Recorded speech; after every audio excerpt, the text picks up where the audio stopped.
Integration planning. What is the percentage of deals that fail in integration? According to a Deloitte recent survey, 53% of all M&A transactions fail to meet the expectations of either the buyer or seller. Over half. Industry studies show the reasons you might expect, the first reason being financial.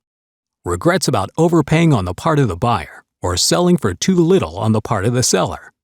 There are all kinds of other reasons, from insufficient due diligence and changed market conditions to fraud.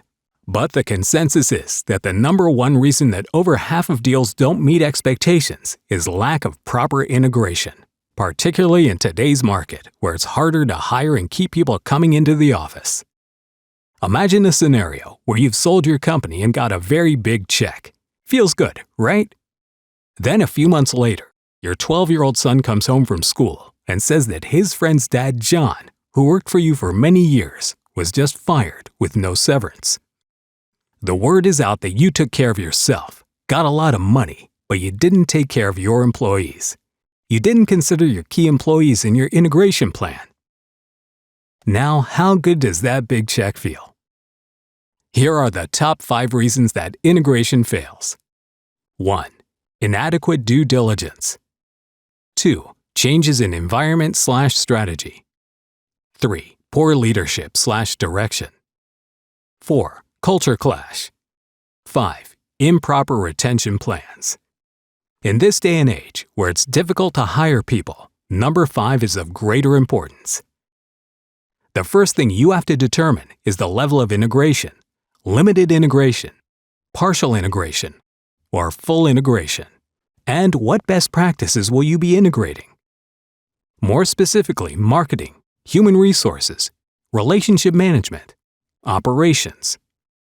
Then, you need to put together an integration plan that involves team members from both sides, that's established to be sure that all of the stakeholders involved are considered, including shareholders, employees, customers, partners/vendors, and the investment banking community if necessary.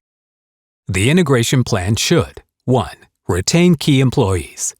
2. Protect intellectual property and other confidential information. And 3. Engineer short-term wins in the first 100 days. Appoint an executive officer to run the team. Have the team develop and execute the integration plan with regular reporting. The key requirement of this plan is that it contains an organizational chart with roles, responsibilities, compensation, and benefits to help mitigate risk and satisfy key shareholders. Most specifically, the team needs to develop an employee retention plan. Here are 3 examples of retention plans, structured into the deal, that worked. The first invoked a situation where the buyer needed the next promised time generation VLSI product out in time to get an edge on competition. This was a full integration where the seller staff moved to the buyer's HQ to work. It involved a quarterly retention bonus for 7 employees for 2 years. On top of that, they would get an additional bonus for faster completion of the product, and finally a profit sharing in the sales of the new product. The result, the product was completed ahead of schedule for a very successful market introduction. The 7 employees divided up an extra $7 million in bonuses. In the second case, the buyer wanted to keep the seller intact as a standalone entity, minimal integration other than accounting, some support. It was important to keep the 26 employees there with minimal disruption. There was an initial welcome bonus taken out of the cash of the selling company, with an equal bonus at the end of year 1, with cash taken from the buyer. In addition, there was a stock option program and the buyer vesting over 4 years. Finally, there was a no-cut clause that gave any employee a year's severance if they were terminated in year 1. They ended up only losing a couple employees who had to follow their spouse.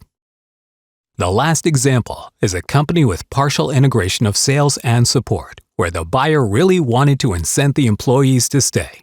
To the owner and his wife, employees were like family. Thus, the employees were actually included in the earnout, which was several million. Further, they received a 2-year stay bonus of a year's pay if they were still with the company on the 2nd anniversary of the closing of the transaction. This was also a highly successful integration. That's how you make these mergers work.